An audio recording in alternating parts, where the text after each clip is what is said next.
Silicon carbide has now established as a wafer scale platform that is existing today with a commercial market.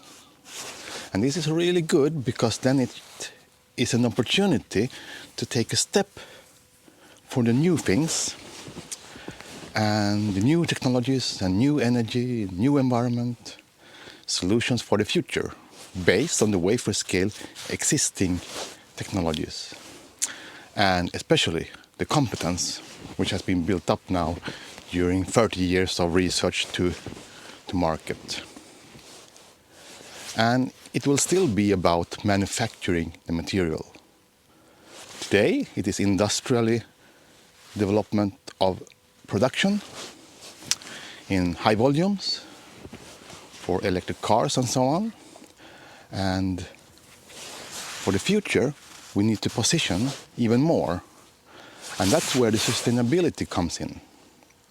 Today there's like a transition of being sustainable, CO2 neutral. But most businesses, unless they are sustainable, they will not have business in the future. So positioning already today is a smart plan for the future, including manufacturing.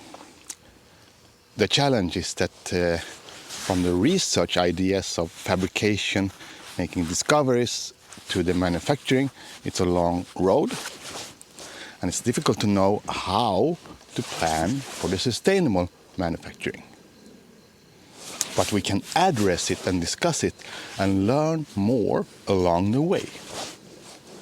So that is the purpose of a discussion forum about the sustainable manufacturing of advanced materials, in particular silicon carbide, because I have experience in silicon carbide, so I would like to discuss that and use my previous experiences since 30 years about silicon carbide from research to commercial market. And in such way we can learn from each other just by meeting and discussing these things.